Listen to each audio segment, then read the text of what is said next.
What's healthy mentally and what's not is partly social judgment, and it's partly socially constructed, and it partly has to do with norms, and it partly has to do with ideals, because you might also say that to be healthy is to be normal, but you could also say that to be healthy is to be ideal.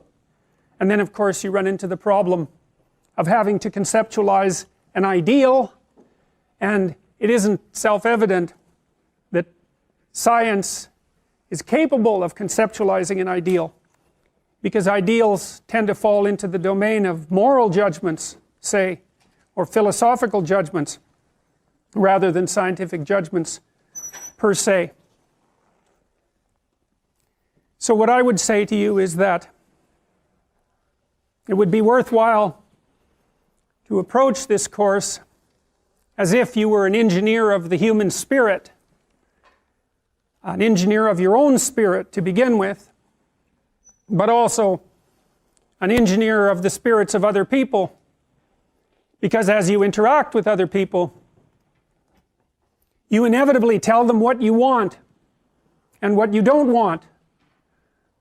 When they give you what you want and what you admire, you respond positively to them, you pay attention to them, you smile at them, you focus your thoughts on them, you interact with them, and you reward them for acting in a particular manner. And when they don't respond the way that you want, then you punish them with a look, or by turning away, or by rejecting their friendship, or when you're a child, by refusing to play with them.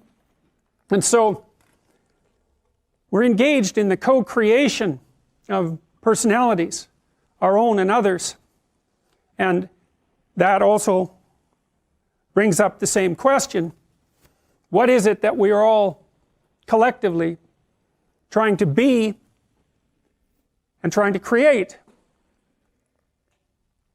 I suspect that you all have the experience of falling short of the ideal, an ideal that you hold for yourself or an ideal that other people hold for you. I suspect that you all feel the negative consequences of falling short of that ideal.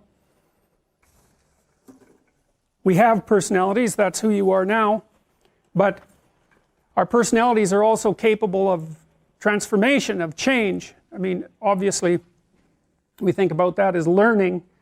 Some of that might be regarded as factual learning, and some of it might be regarded as learning how to perceive and behave. And I would say that the clinical psychologists that we'll cover to begin with are much more concerned with the nature of the implicit structures that shape your perceptions, and also the implicit structures that shape your behaviors, and how they're integrated in relationship to your negative emotion, health, and well-being. Whereas the thinkers in the second half are more concerned about laying out the structural elements of those features and relating them to underlying, say, mechanistic phenomena. I've often found it useful when I'm trying to remember something to have a story to hang the facts on. Otherwise you're faced with the necessity of doing nothing but memorization, and it isn't obvious to me that memorization actually constitutes knowledge. What constitutes knowledge is the generation of a cognitive structure that enables you to conduct yourself more appropriately in life. And so I suppose you might say that a course in psychology, you could argue that a course in psychology, especially in personality, is a course in applied wisdom as well, assuming that wisdom is in part your capacity to understand yourselves so that you don't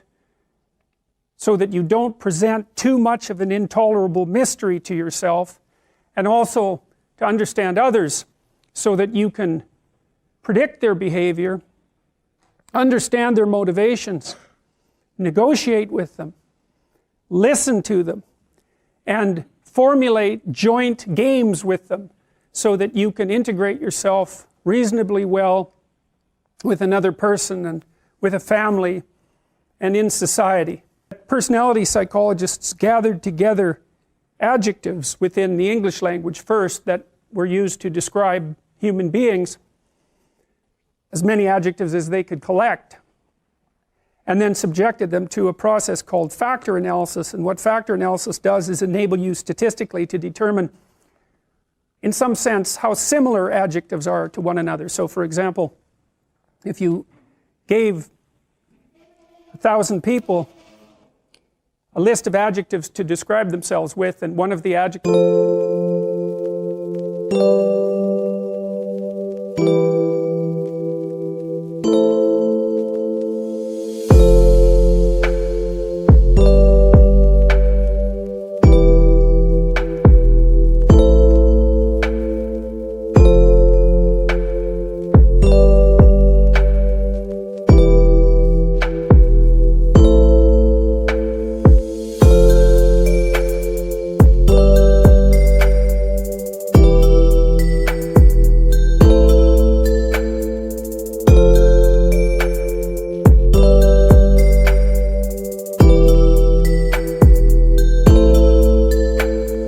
was happy, and another of the adjectives was social, you'd find that those who rated themselves high on happy would also rate themselves high on social, and those who rated themselves low on happy would also rate themselves low on social.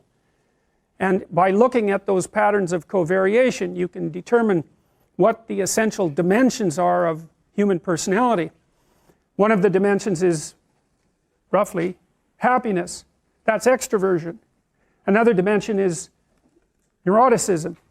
It's a negative emotion dimension. So if you ask someone if they're anxious and they score high, say on a scale of 1 to 7, they're also likely to score high on another item that says that they're sad.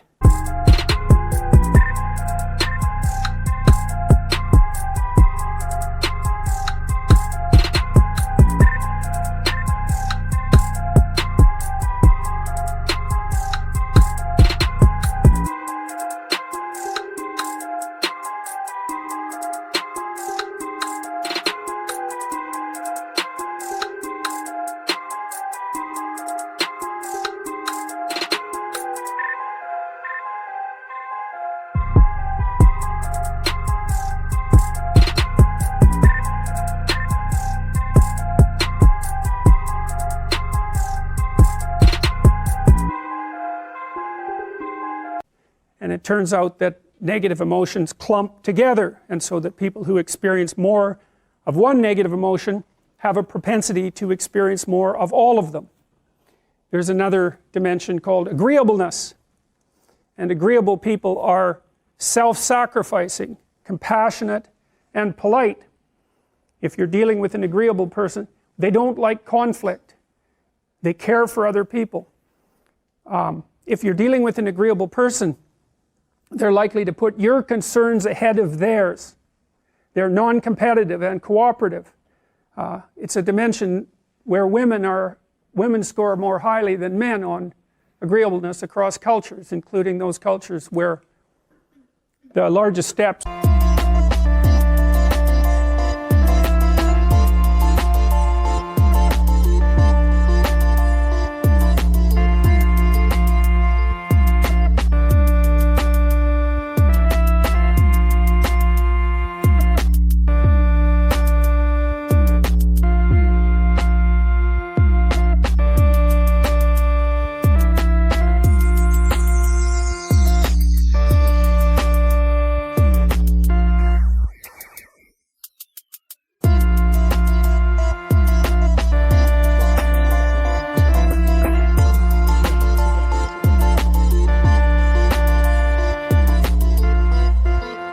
taken towards producing an egalitarian social circumstance like Scandinavia. Actually, the gender differences in personality there are larger than they are anywhere else.